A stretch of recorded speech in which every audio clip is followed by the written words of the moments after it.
conditions which are worsening by the second. The fog really is swirling in, and we can only really identify or even see players on the near side. That's Cook, the 19-year-old international. Gordon McQueen with that familiar left foot, which identifies, or rather Norman Hunter with that familiar left foot, to Johnny Giles.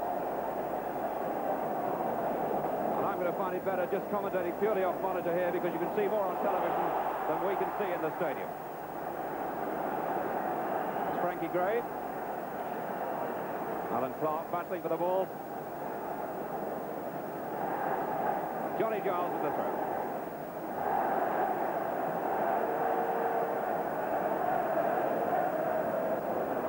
Number 10, Van Him. Giles. Probing the left side. Should be Eddie Gray out there, and it is. Well, the fog was extremely bad anyway, and your fans, I suppose, were wondering what was going on. Well, Dickie, that's the thing I do remember, that particularly the first 20 minutes of this game, our fans, particularly from the Kop end, because we were kicking away from the Kop end the first half, and they were kept chanting down to the other end, what's happening at the other end, and they were chanting back to them, we missed another one. And, oh, they were getting comments from the other side? From the other side. I think we remember that. Billy, the rule was... Well, generally speaking, was that if the referee said that if he stood on the centre spot and he could see both goals, then you could play the match. But sort of the fans weren't really considered that, I suppose. Really. No, you know, no. It was just the game and the players. Number 10, Van Hint. That's Hunter. Giles. Even he can't see much on that touchline, surely. Eddie Gray. And Jordan offside, is he? Well, who would know? The linesman, yes.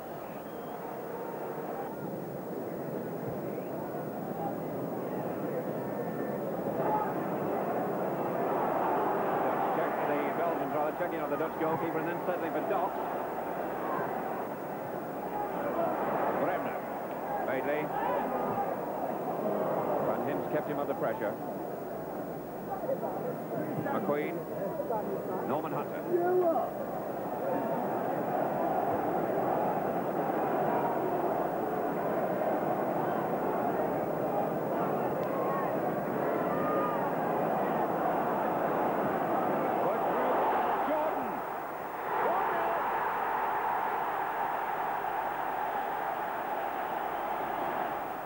Well, Bobby, I'm not sure whether the goalkeeper was fog-bound as well, actually. Yeah. Well, I was waiting for Joe Jordan to score, but I didn't think he would do it with his right foot. You know, he thought he was a left-footed player, or get a ball in the air.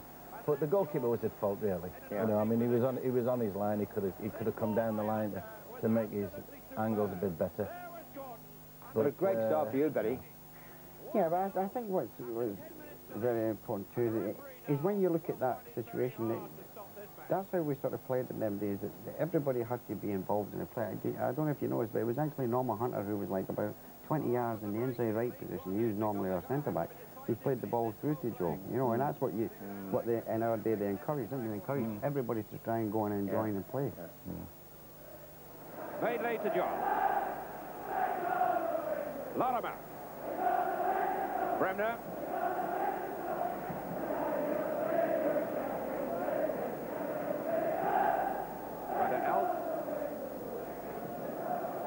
Dala. Again, they've disappeared onto that far side. There's not much hope of picking up who it is. Goal kick given.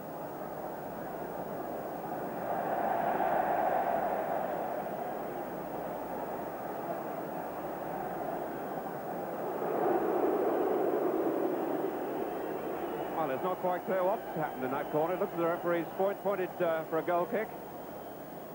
But it's a free kick. Well, look at the outside of penalty area. Just outside the box. Who scored now? It's a chance from the crowd behind the Leeds goal. Of course, they couldn't see a thing at the far end of the ground. Madeley.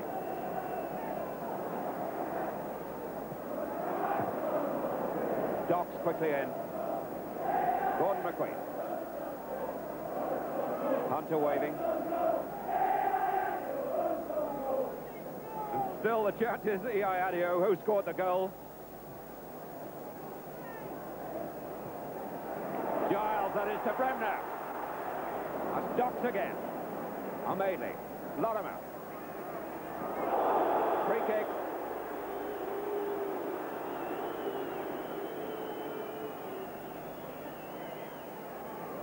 Bremner. Lorimer. And Clark put the finishing touch, and it's not given. Clark given offside by the look of it. But of course, this was Don Reevy's team. He'd created it. But then there was all that transition through Brian Clough, who came and went in 45 days, and then Jimmy Armfield. What was all, that must have been confusing for the players. It was, because it was a situation that you know, it was a tremendous blow to lose the gaffer at that particular time. And I think that's the only club he would probably, the only team he would have gone to was the England team. So anyone that was going to come in after that was going to be a very, very difficult job. Brian came in, and as you say, a 44-day period, and things didn't go tremendously well, as everybody knows by now. It's on record. And Brian left, and then Jim came in, and Jim was a completely different fella to both our gaffer who had gone and to Brian, who had been and gone. Jim was more a calming influence and a fatherly figure type fella, you know, and always had a little smile on his face, did Jim, any situation. Similar to what happened with us at United with Samad. It's very difficult to go then to somebody that's been an institution, and suddenly you have all sorts of managers, and problems just seem to arise. They do, yeah. Yeah, we're talking over this because the players have been off and they've come back on. The fog was fairly awful, but they're back on now, so play will continue. And the crowd being told the referee will inspect the pitch again and will restart play if conditions improve.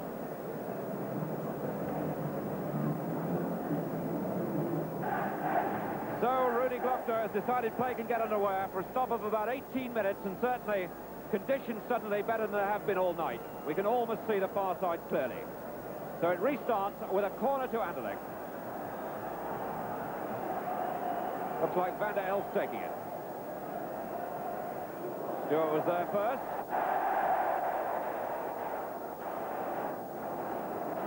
Van der Dalen. Trying to get inside the defence to rinse Brett.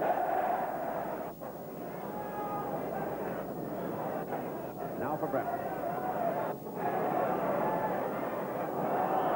Free kick. Docks.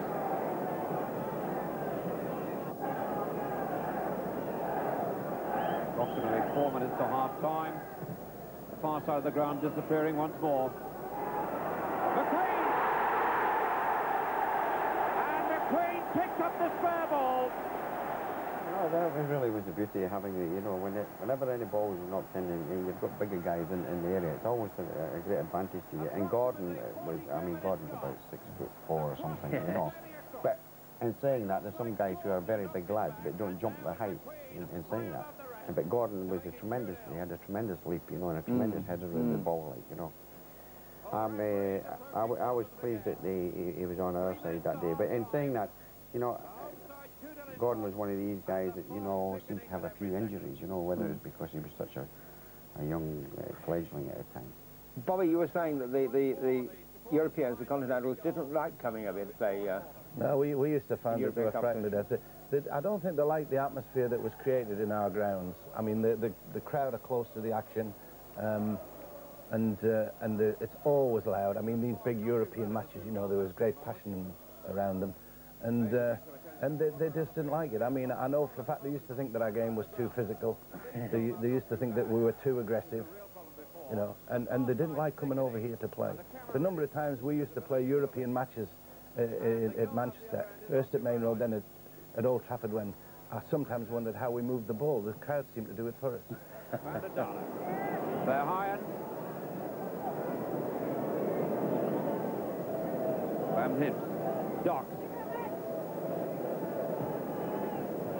Thiessen. Docks. Thiessen.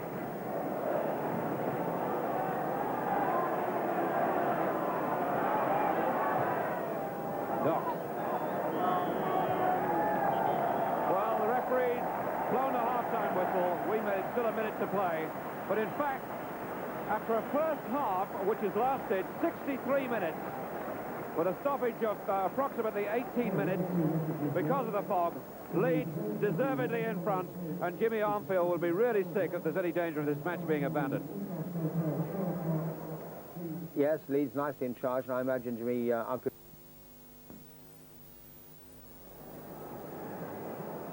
So Leeds United about to kick off at the start of the second half. The referee has wisely cut the half-time to about 5 minutes in order to get on and finish the match. Eddie Gray for Leeds. Incidentally, Anderlecht came across to Leeds on Saturday and took a videotape recording of their match against Manchester City. There were guests in one of the directors' boxes, and to everyone's astonishment, they pulled out videotape recording equipment, recorded the match. But of course, the Leeds tactics must have been still a bit of mystery to the Anderlecht players in that fog in the first half. Gray taken by Van Vinst.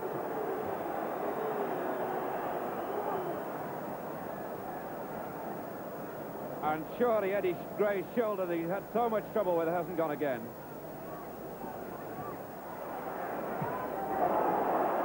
Van Dalen. Giles. Eddie Gray. Two defenders. Van Vinst.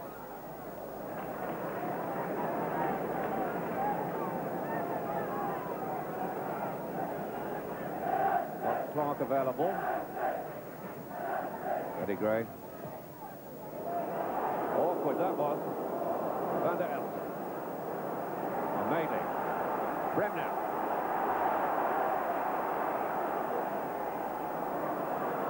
Still got past Thiessen. Got Madeley. Jordan now warm up. And a corner. Interesting to see whether that ball was going in then or wide of the post.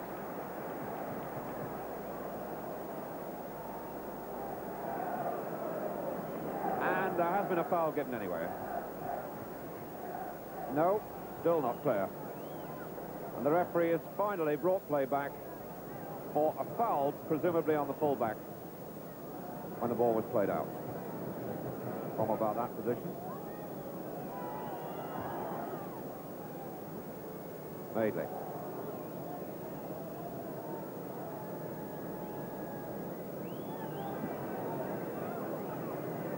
Conditions getting pretty bad again.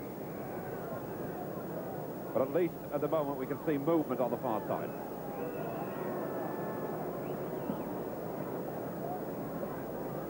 Thiessen.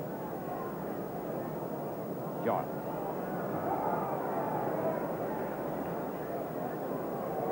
Gray.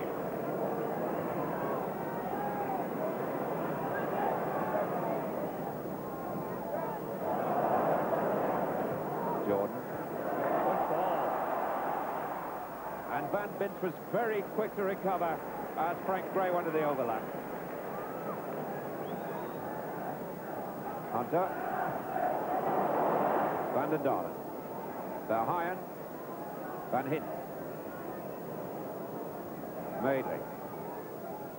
Good jump by Jordan. Lorem. Now Van den Dalen. Van Vinst. Verheyen. Van Vinst.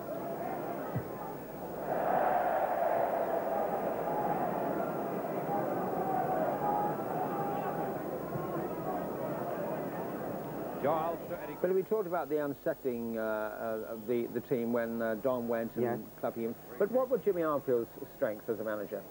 Lorem being sent forward. Jim is quite a calming influence, really. Johnny Giles to Frank Gray. He's what he portrays it as he is now. He's a perfect gentleman, Jim. I think Jim had great difficulty in being able to be ruthless enough to leave people out of the team or whatever.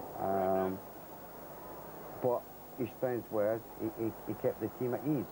But and Jim will say to this day, whenever I see him, he says that the important thing about this particular competition, you being top, Jim will say to me, you would have gotten there anyway, because that's what he was striving for. You'd always want to get there to the European Cup finals, and no matter who had been here in charge this particular year, we would have achieved it. Because we're a bit like yourself, Bob. For Matt, we wanted to win it. You know, just to say that we had actually won the European Cup. You know. Yeah. Jimmy was, when he was at Bolton prior to being at Leeds, was he used to go in tandem with Ian Greaves, and two of them ran that club, you know, and were very successful at Bolton Wanderers. And then Jimmy coming here on his own, I think really he needed somebody. Yeah. And maybe that's one of the reasons. I don't know, but it's just the way that I see it. I saw it at the time. I thought, well, maybe he just needs somebody alongside to sort of be a little staff for him. But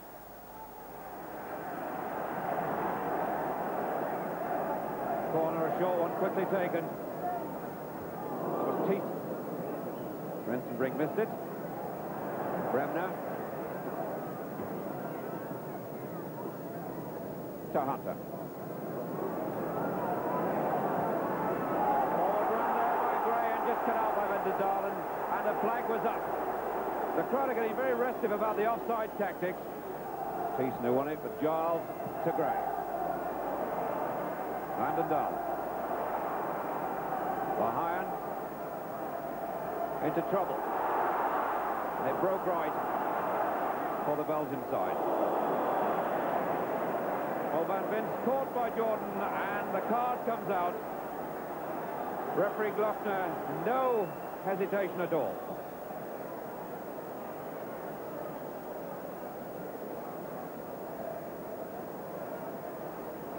Last chance.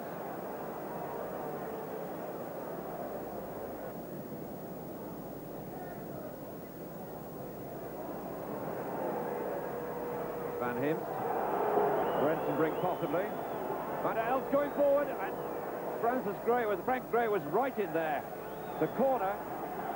Good play by Frankie Gray. Leeds pulling all 11 players back into the 18-yard box.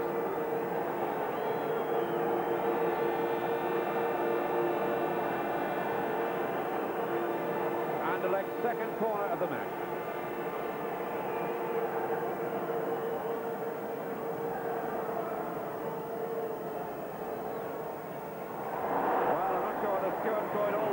Applauded by McQueen for taking it, because the corner flag, from our point of view, possibly even from theirs, was out of sight.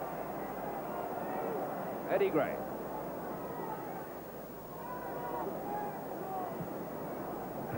Van Vince. Docks. Cook. Docks. Cook. Hunter. McQueen. Play disappeared totally on that side again. Bremner. Pushed out for Norman Hunter.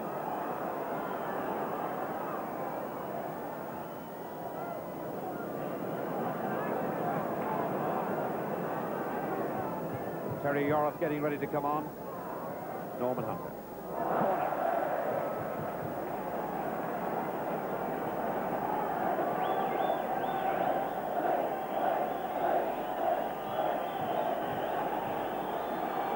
Yorath getting impatient. The linesman can't attract the referee's attention, but he has now. Terry Yorath, Welsh international. And who comes off?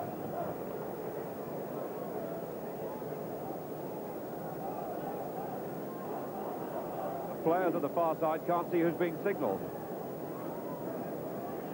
But I suspect some don't even know a sub's coming on.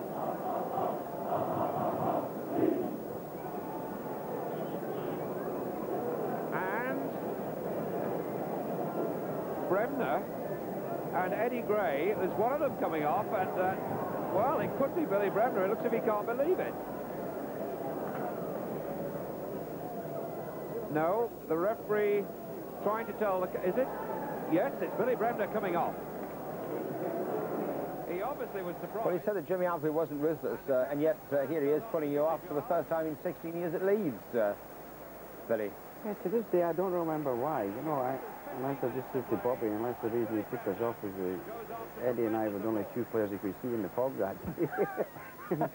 Well, I better throw one of them off. They're the only two lads.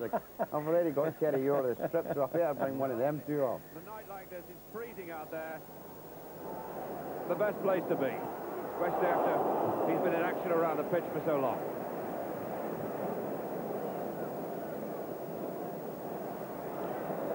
Anderlecht. A high end to Van Hips. Now Hunter for Leeds. Made the space well. Anderlecht dare pass back. The throw there. Oh! He was so careless. Bruce had plenty of time. He put the ball in one spot where the goalkeeper was in trouble.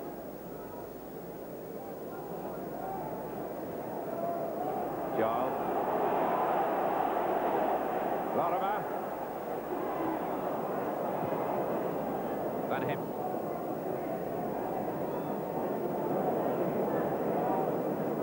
Must be out with Rensenbrink.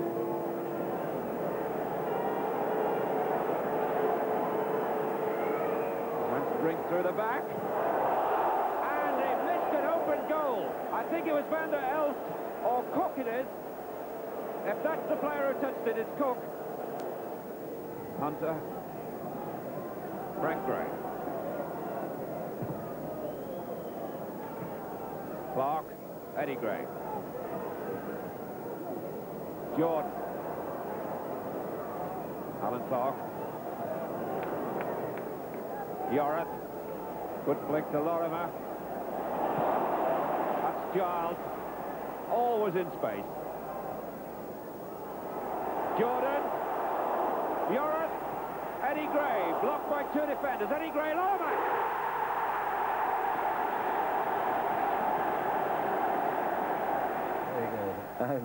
Bobby? Well, you can see little Giles, he was ever so pleased there, because that's the tie one that. You know, while it's 1 or 2 and you're going to have to go and play the second leg over there, they've always a chance of maybe coming back. But 3, professionally, the way Leeds play, there's no way that they would concede 3 goals, so no wonder that they're really happy. And it happened so soon after that miss. After the miss, yeah. Well, you don't know how easy a miss it was, really, because of the fog, but it was a miss, and had they scored that goal and got an away goal, you know, things might have been a lot different. But now, instead of it being 2-1, it's 3-0, so Leeds are on the way. They've still got to go to Anderlecht, but they must have decided now that they've got a real chance of beating this Belgian side, as indeed they have. 3 goals in front. The whistle's gone. It was that close to time. And the crowd rise in celebration of a fine Leeds win. Well deserved. Brave decision by the referee, really, to keep the game going.